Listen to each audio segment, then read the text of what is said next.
Saudara beriman, coba jujur pada diri sendiri sejenak. Sudahkah Anda merasa benar-benar damai? Kita sering berpikir bahwa taubat hanyalah tentang berhenti dari dosa, lalu selesai. Namun, mengapa setelah sekian lama kita bersimpuh, bayangan hitam masa lalu itu masih saja menghantui setiap sujud?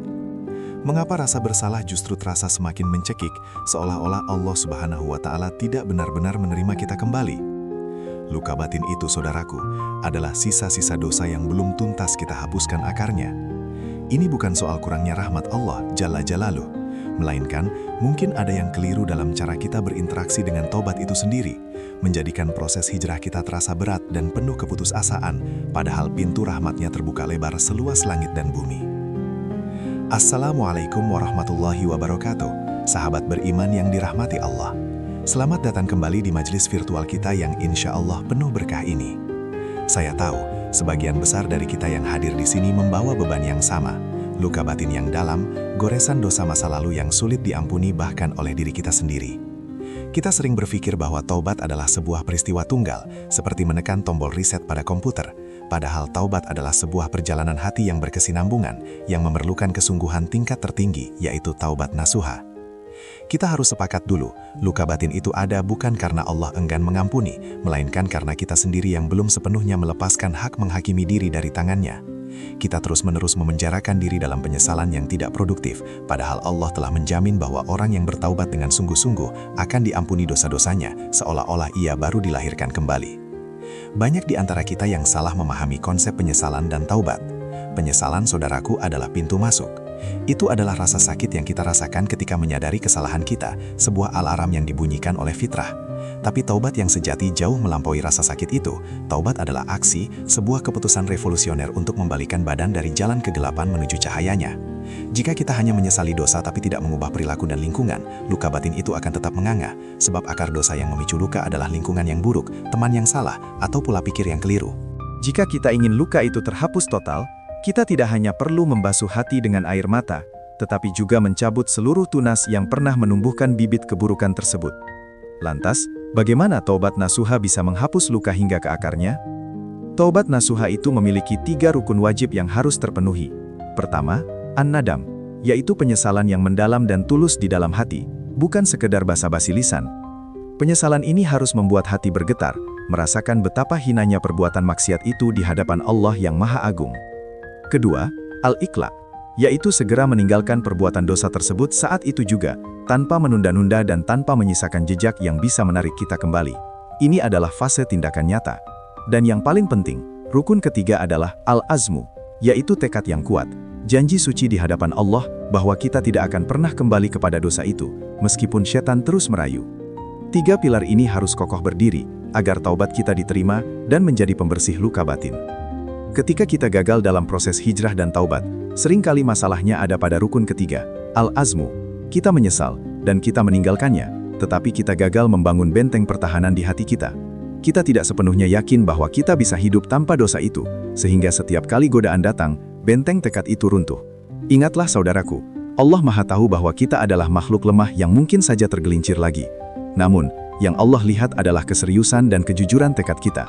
Jika kita bersungguh-sungguh dan tergelincir, cepatlah bangkit, berwudu, sholat, dan bertaubat lagi. Keindahan taubat nasuha adalah, ia memberikan kita kesempatan tanpa batas, sehingga luka lama tidak punya waktu untuk mengering dan bernanah kembali. Taubat nasuha tidak hanya menghilangkan dosa, tetapi ia memiliki kekuatan ilahi yang luar biasa, untuk mengubah keburukan menjadi kebaikan. Ini janji Allah dalam surah Al-Furqan ayat 70, di mana Allah akan mengganti kejahatan-kejahatan mereka, orang yang bertaubat, dengan kebaikan. Ini adalah terapi spiritual yang paling ampuh untuk menghapus luka batin. Bayangkan, dosa yang selama ini menjadi sumber rasa malu dan kehinaan, kini diubah oleh kemurahan Allah menjadi catatan amal yang baik. Jika Allah sendiri telah mengubahnya menjadi kebaikan, mengapa kita masih terus memegang teguh identitas sebagai pendosa yang gagal? Luka itu akan hilang ketika kita sepenuhnya menerima ampunan Allah dan meyakini bahwa identitas kita yang baru adalah seorang hamba yang telah diampuni dan dicintai. Seringkali kita berpikir, dosa saya terlalu besar, saya telah menyakiti banyak orang, bahkan diri saya sendiri. Sahabat beriman, sebesar apapun dosa kita, rahmat Allah jauh lebih luas dan lebih besar. Dosa itu seperti setitik nodel hitam di atas lembar kain putih, sedangkan rahmat Allah adalah lautan yang tak bertepi. Jika kita mencelupkan kain bernoda itu ke dalam lautan rahmatnya, apakah mungkin noda itu tetap ada? Mustahil. Luka batin itu bertahan karena kita menolak berenang di lautan rahmat tersebut. Kita tetap berpegangan pada penyesalan dan ketakutan kita sendiri. Mari kita lepaskan keyakinan keliru bahwa kita harus menanggung beban dosa itu sendirian. Langkah praktis yang harus kita lakukan untuk menghapus luka ini adalah dengan mengganti kerugian. Jika dosa kita berkaitan dengan hak sesama manusia, zolim, taubat kita belum sempurna jika belum meminta maaf dan mengembalikan hak mereka. Luka batin seringkali bersumber dari rasa bersalah atas kerugian yang kita timbulkan pada orang lain. Jika kita bisa menyelesaikan urusan duniawi ini, maka beban spiritual kita akan terangkat. Mulailah dengan langkah kecil namun jujur.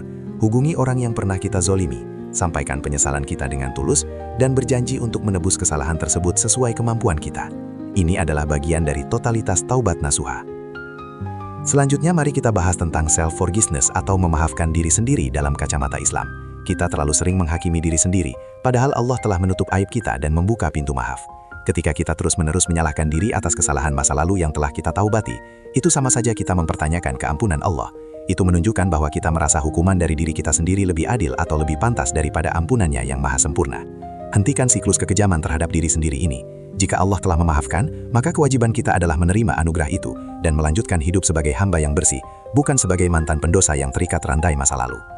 Untuk memastikan luka batin itu benar-benar terhapus, kita harus membangun benteng dari lingkungan yang mendukung dosa. Hijrah sejati bukan hanya pindah tempat sholat, tapi pindah total dari zona nyaman maksiat. Jauhi teman-teman yang mengingatkan kita pada dosa lama. Hapus kontak, blokir akses, dan ganti aktivitas yang dulu menjadi pemicu kesalahan. Jika kita membiarkan jendela-jendela dosa tetap terbuka, angin godaan akan terus masuk dan menghembuskan kembali debu-debu luka lama ke dalam hati kita. Jadilah tegas, saudaraku. Kehidupan baru memerlukan keberanian untuk memutus ikatan lama yang merusak, meskipun terasa menyakitkan pada awalnya. Bagaimana cara kita tahu taubat kita diterima?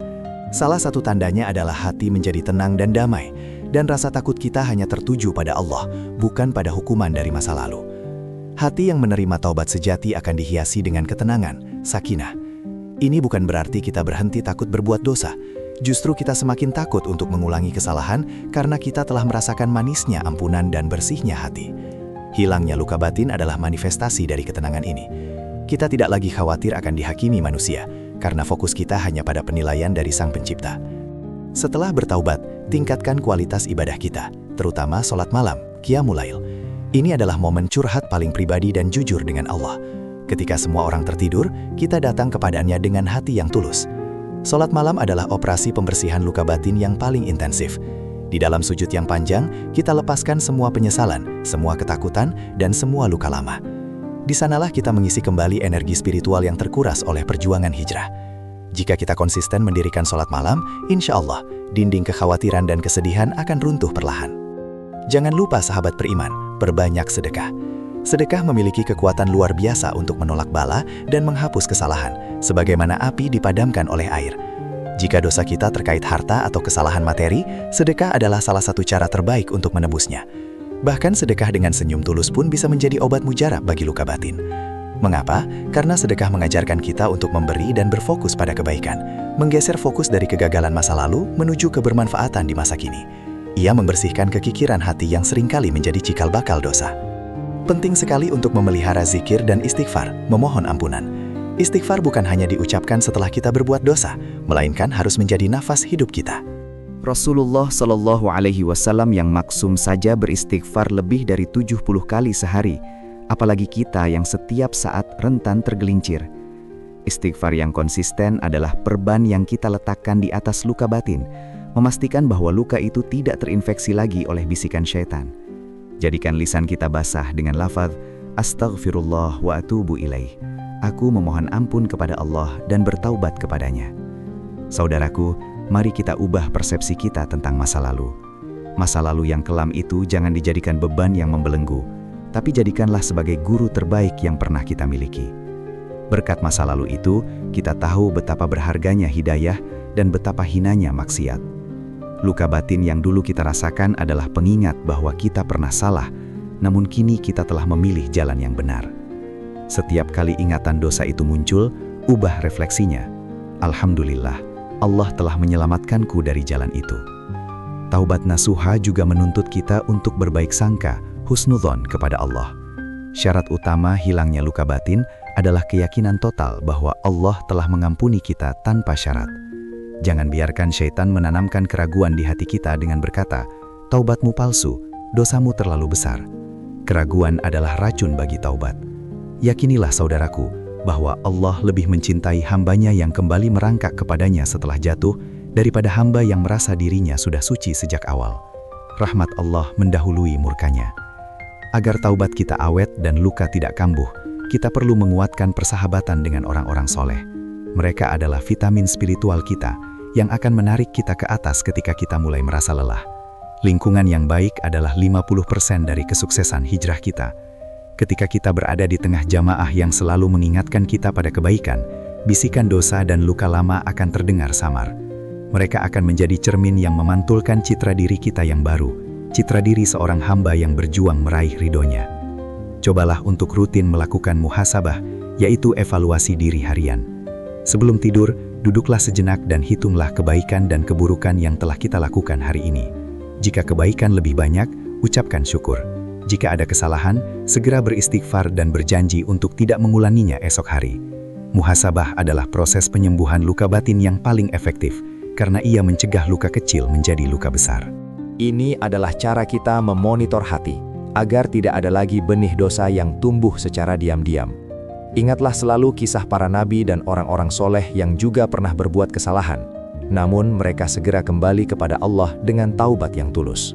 Mereka menjadi contoh bahwa keterpurukan bukanlah akhir dari segalanya, melainkan awal dari babak baru yang lebih mulia. Jika mereka bisa bangkit dan diangkat derajatnya, mengapa kita tidak? Kita punya harapan, kita punya kesempatan, dan yang terpenting, kita punya Tuhan yang Maha Pengampun, Al-Ghafur.